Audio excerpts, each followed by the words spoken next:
नमस्कार। Welcome to channel of रचित classes. आज हम बात करेंगे अकाउंट सब्जेक्ट के बारे में। अकाउंट सब्जेक्ट के जो मिड सेम 2019 का जो पेपर था हमारे पास, उसके बारे में आज डिस्कस करेंगे।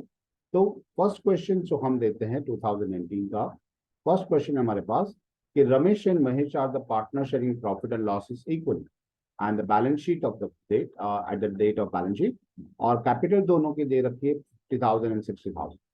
जनरल रिजर्व दे रखा है 10,000 रुपए और वर्कमैन प्रोविडेंट फंड दे रखा है 10,000। एडजस्टेड कैपिटल हमें रमेश का फाइंड करना है। सो कितना होगा? 55,000, 60,000, 50,000 या फिर नन ऑफ दिस। सो रमेश और महेश दोनों पार्टनर हैं, दोनों के कैपिटल 50-60,000 हमें मेंशन की गई है। जनरल रिजर्व भी इक्वली डिस्ट्रीब्यूट हो जाएगा, लेकिन वर्कमैन प्रोविडेंट फंड डिस्ट्रीब्यूट नहीं हो सकता क्योंकि वो अनडिस्ट्रीब्यूटेबल आइटम है। So answer is 55,000। कैसे? रमेश का कैपिटल था 50,000, ओके, और जनरल रिजर्व 50-50 डिस्ट्रीब्यूट होगा, तो 10,000 था तो 5,000 दोनों में डिस्ट्रीब्यूट हो जाएंगे। So amount will be 55,000 to Ramesh. Next question हमारे पास है, in the absence of any agreement among the partners, जब पार्टनर्स के बीच में कोई एग्रीमेंट नहीं हुआ होता, तो securities received as per the purchase consideration, तो परचेज कंसिडरेशन में जो भी सिक्योरिटीज उनको मिलती है वो कौन से रेशियो में डिवाइड की जाएगी? तो क्वेश्चन हमारे पास आंसर है capital, fund, final claim, profit sharing या फिर नन ऑफ दिस। सो अगर कोई भी मेंशन नहीं किया गया, कोई भी रूल नहीं बताया गया है, कोई एब्सेंस ऑफ एग्रीमेंट है, तो फाइनल क्लेम रेशियो के अंदर डिवाइड होगा। So answer is B, final claim ratio. उसके बाद क्वेश्चन जो है उसके अंदर लिखा है कि at the time of dissolution if the any partner take over the assets of the firm, यानी डिसॉल्यूशन के टाइम पे कोई भी बंदा अगर असेट्स ले जाता है, कोई भी पार्टनर अगर असेट्स ले जाता है, देन अकाउंट विल बी, कौन सी इफेक्ट आएगी? कैपिटल अकाउंट में डेबिट होगा, कैपिटल अकाउंट में क्रेडिट होगा, रिवैल्यूएशन अकाउंट डेबिट होगा या फिर नन ऑफ दिस। सो अगर कोई पार्टनर ले जाता है तो पार्टनर्स कैपिटल अकाउंट डेबिट होता है। So answer is A, partners capital account is debit.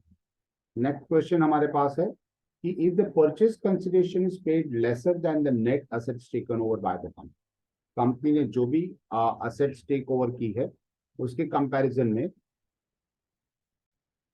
वो कम अमाउंट के अंदर लिया जाता है, तो डिफरेंस अमाउंट कहाँ पे किया जाता है?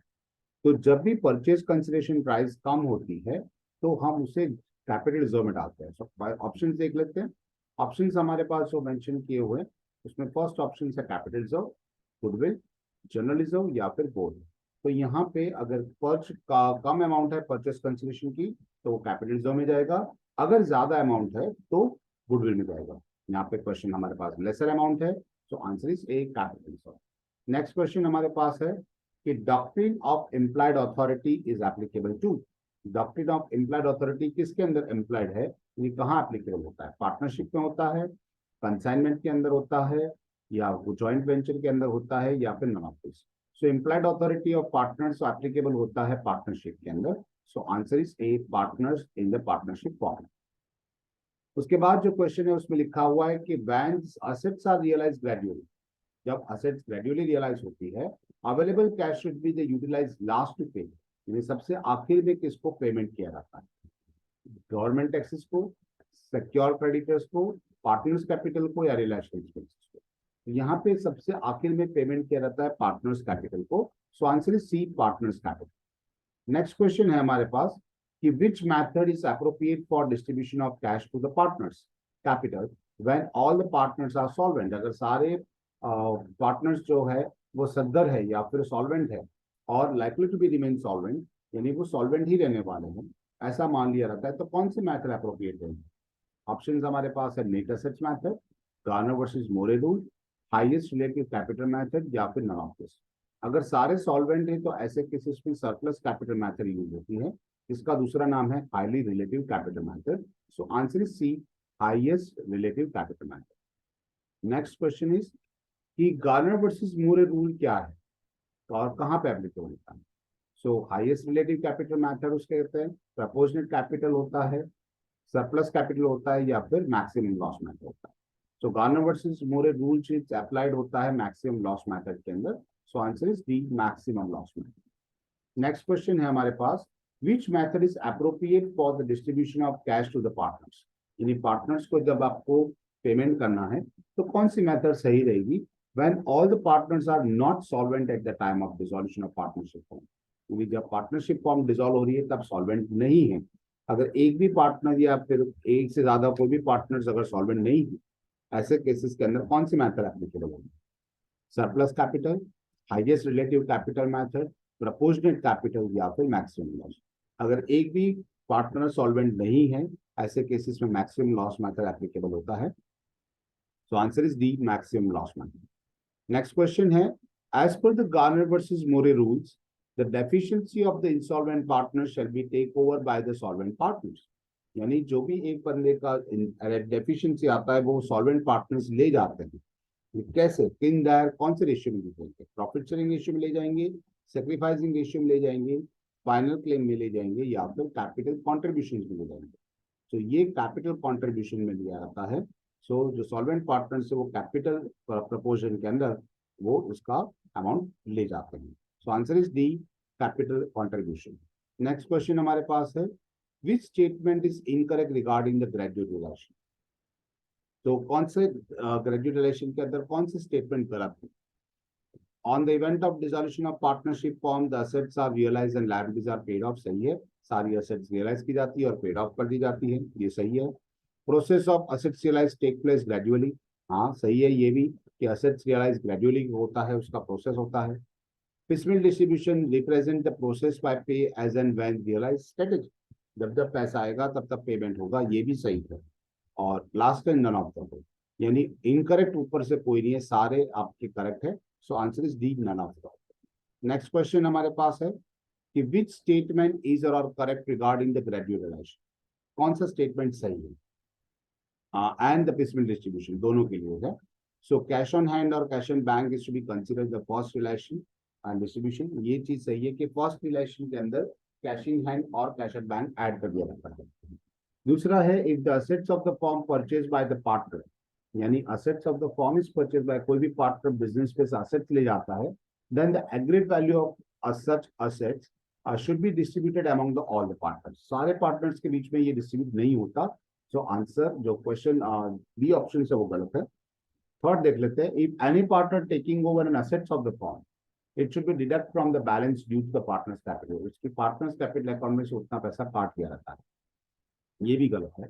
सो ऑल ऑफ द बोथ। तो यहाँ पे अगर हम देखा जाए तो फर्स्ट आपका आंसर है वो सही है कि cash in hand and cash at balance should be add to the first relation. Next question, blank method is equal to fix assets plus current assets minus third party liability. ये कौन सी method है जिसके अंदर fix assets और current assets add करके current third party liability minus कर दी जाती है?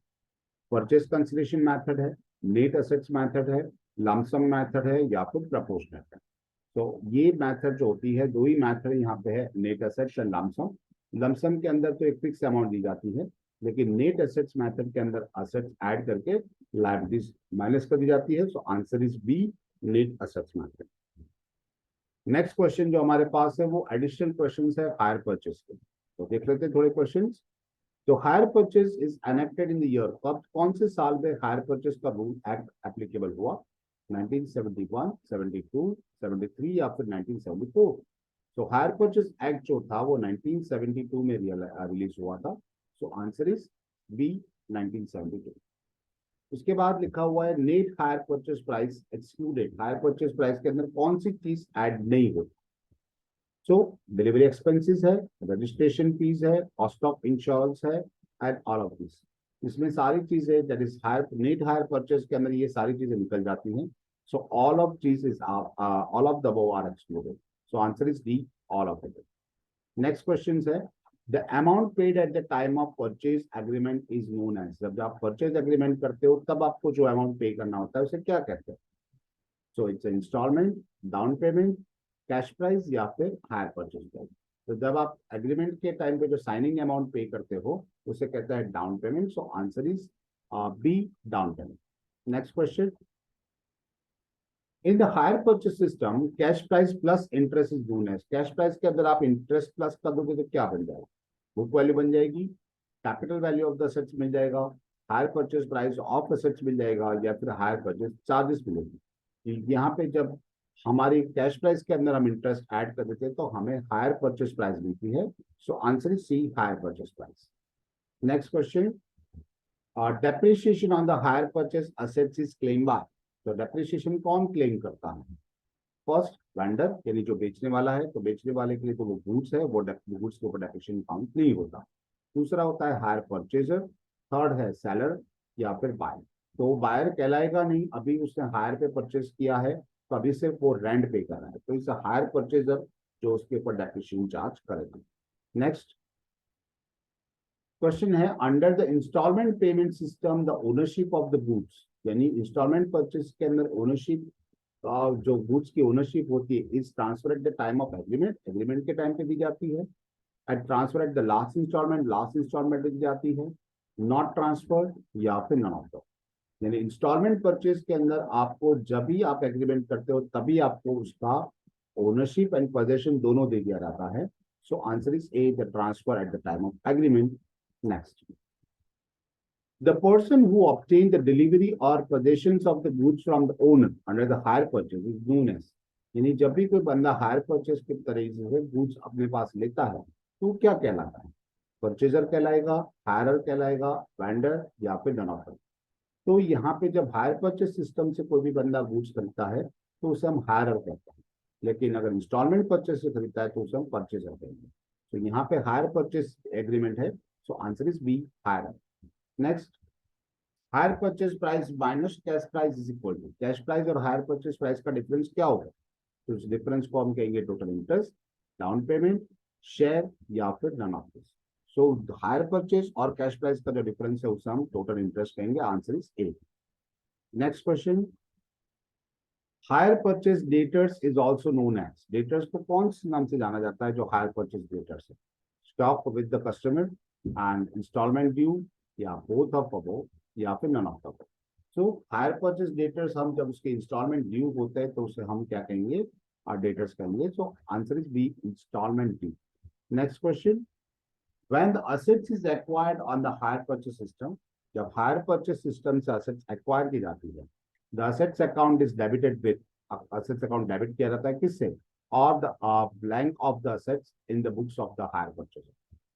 किस तरह से होगा? हायर परचेज प्राइस से होगा, कैश प्राइस से होगा, इंस्टॉलमेंट प्राइस से होगा, या फिर none of this. So when the assets is acquired on the hire purchase system, the assets account is debited, जो होता है assets account always cash price से डेबिट होता है। So answer is B, cash price. Next question, on the balance sheet of the company, the value of the assets is brought through the hire purchase will appear as, जो on the balance sheet की जब बात करें तो balance sheet में किस तरह से कौन सी वैल्यू दिखाई जाएगी?